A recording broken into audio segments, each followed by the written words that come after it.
La technique de la conjugaison au présent. Ici, nous avons un tableau qui va nous donner une vision panoramique de la conjugaison des verbes suivants. To have, to be, to work, to go, to miss, to wash et to study.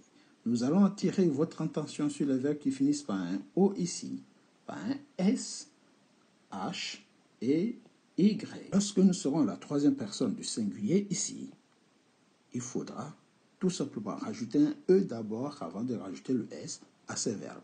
Mais on n'en est pas encore là. Nous allons commencer par to have, qui va donner à la première personne au présent de l'indicatif ici, au présent simple. I have. I have. Ici, vous allez mettre have. Lorsqu'on continue, ça donne ceci. I have. You have. He, she, it, ici. As, avec toujours un S à la troisième personne du singulier. Ensuite, we have, you have, they have. En français, ça va donner ceci. J'ai, ici, on va tout simplement mettre ici, j'ai. Tu as. Ici, on met tu as. Il, ça c'est il, ça c'est elle. Ça, c'est il ou elle pour les animaux, les objets. Il ou elle a, il ou elle a. Ici, ça donnera tout simplement a avec tout ce qui est ici. Il ou elle a. Nous avons, nous allons faire comme ça. Nous avons. Ici, nous allons mettre avons. Vous, ici, vous avez EZ et il au pluriel. Elle au pluriel. On met on ici. On. Donc, I have, j'ai. You have, tu as. He, she, it has. Il ou elle a. We have, nous avons. You have, vous avez. They have, il ou elle ont. Alright? Good. On passe à to be. Avec to be, ça va donner au présent. Ici, toujours, on est au présent. I am. Donc, ici, on va mettre am. I am. You are. You are. He, she, it is. Is. Ensuite, on revient à notre are du pluriel. We are. You are. They are. Donc, ça ne change pas. On a are partout. Vous voyez?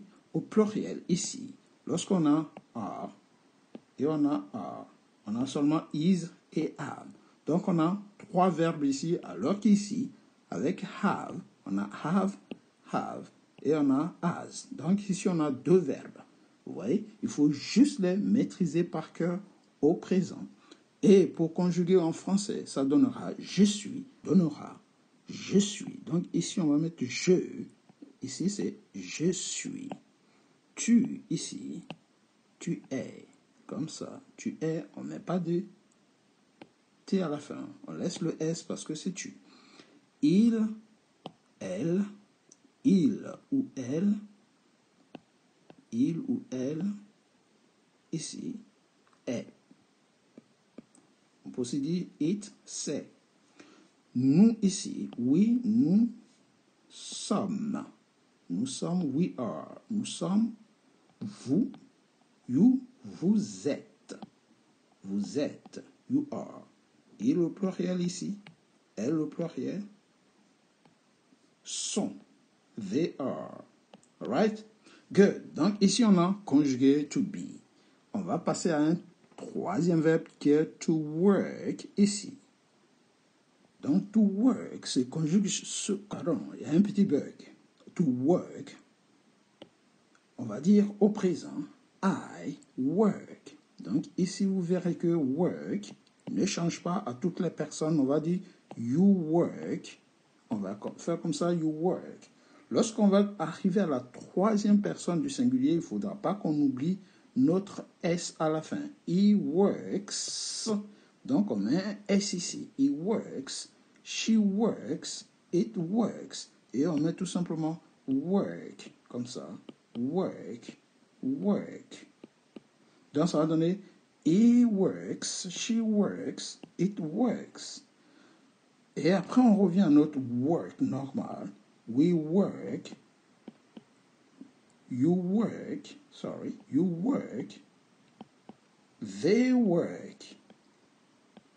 Donc ici, il y a seulement deux verbes. Ici, on a work, work, et on met juste S ici à la troisième personne du singulier, et ça va donner works. Sinon, le verbe ne change pas vraiment. On sait qu'à la troisième personne du singulier, en anglais, il faut toujours mettre un S à la fin du verbe. C'est pour ça que chaque fois que vous êtes à la troisième personne du singulier, au présent, vous avez des S à la fin du verbe.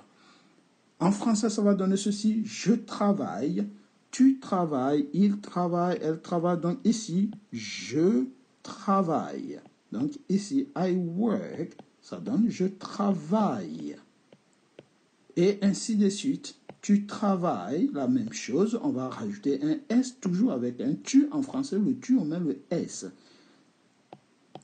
Tu travailles. Ici, tu travailles. Et on met le tu comme ça ici. Tu travailles. He works, she works, ça donne il, elle, ou bien il ou elle, pour les animaux, les objets, travaille. Ici, on laisse un E à la fin. Travaille, c'est la troisième personne du singulier. Donc, on laisse le E.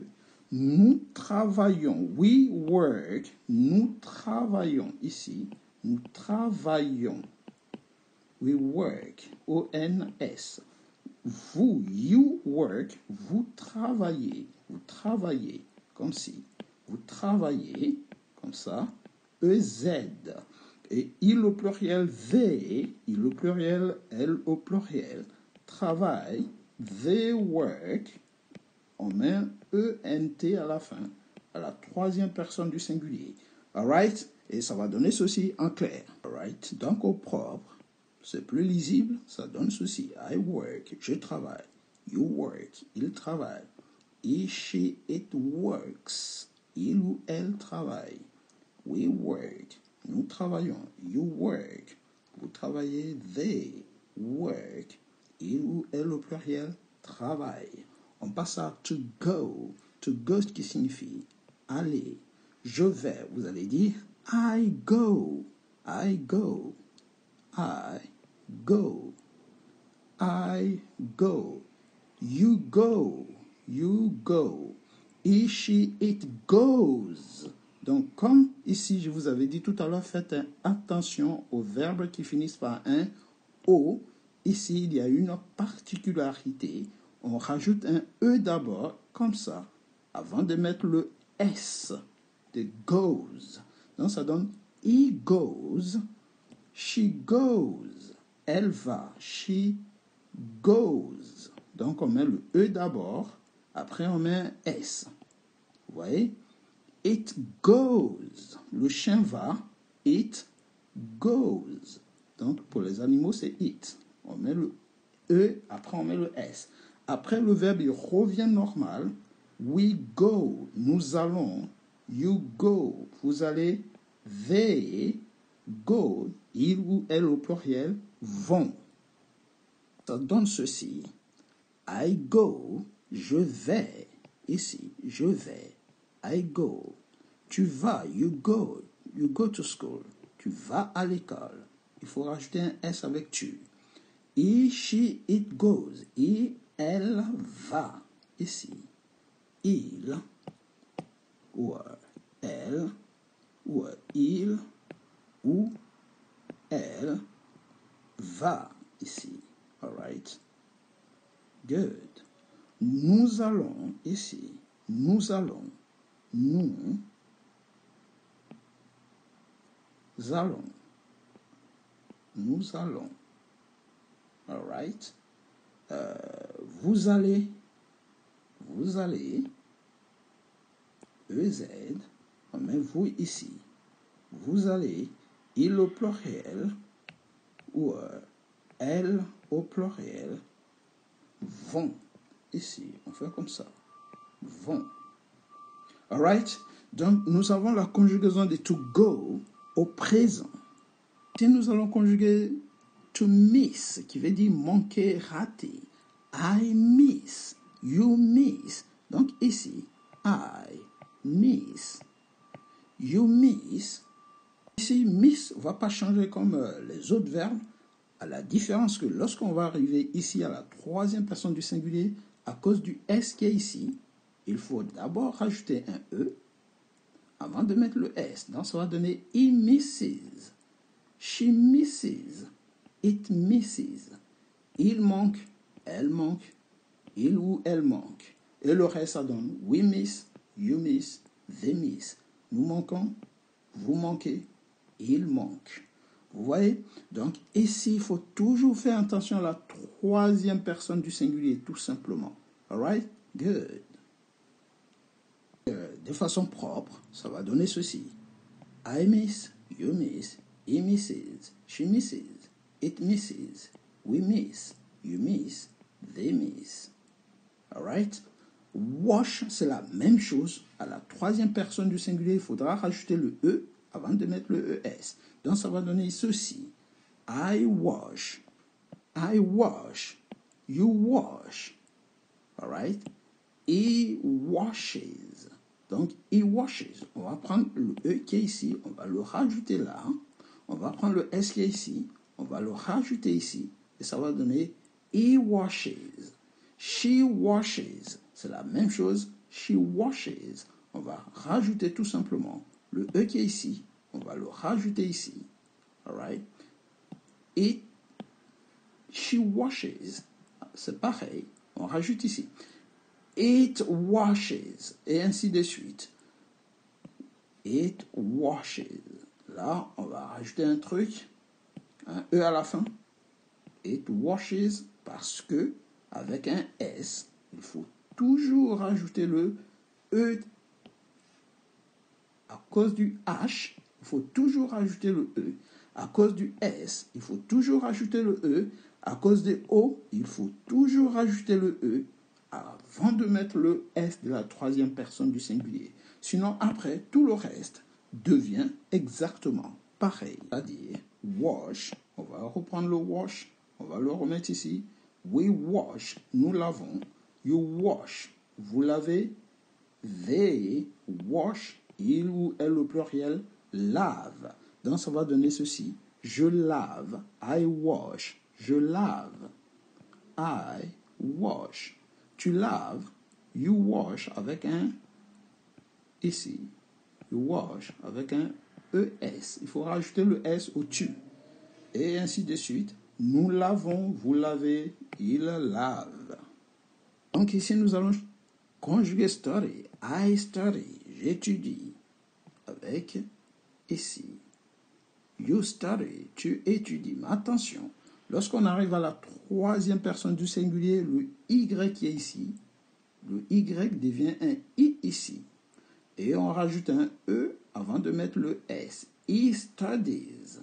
She studies. Il faut mettre un E avant de mettre le S. Par contre, il faut transformer le Y en I. It studies. Pareil. On rajoute un E d'abord avant de mettre le S. Alright? Ainsi, lorsqu'on va à la fin, le Y revient à sa place. Ainsi, lorsqu'on arrive à la fin, on a un autre Y qui revient. We study. Nous étudions. You study. They study. Ils étudient. Alright? On peut retirer ces Y, ces terminaisons et mettre. Voilà. Donc, on met au propre. Donc, si je conjugue, ça fait tout simplement. Donc, en conjuguant à la fin, ça donne tout simplement un tableau propre. I study. You study. He studies. He studies, sorry. She studies. It studies. We study. You study. They study. Alright? C'est tout pour la particularité des verbes au présent de l'indicatif. Ici, nous avons juste omis de mettre un verbe qui finit par E, mais si jamais vous tombez sur un verbe qui finit par un E, il faut laisser le E tout simplement et rajouter tout simplement le S tel que live, ça va donner lives. He lives, she lives, it lives. Comme ici, il y a déjà, comme on a mis un E, si jamais vous tombez sur un verbe qui a déjà ce E, rajoutez juste le S sans modifier. Alright? Mais c'est l'ensemble des techniques que vous verrez au présent. Soit le verbe finit par un O, S, H, Y, auquel cas il faudra rajouter le E avant de mettre le S. Take it easy, c'est tout pour aujourd'hui. Et on revient très rapidement avec d'autres temps, d'autres verbes, avec le même style de tableau pour vous simplifier la conjugaison, et en français, et en anglais. Take it easy, guys, and see you next time. Goodbye. Et n'oubliez surtout pas, likez la vidéo, partagez, mais surtout, likez pour montrer que les conjugaisons vous facilitent l'apprentissage de l'anglais. Good.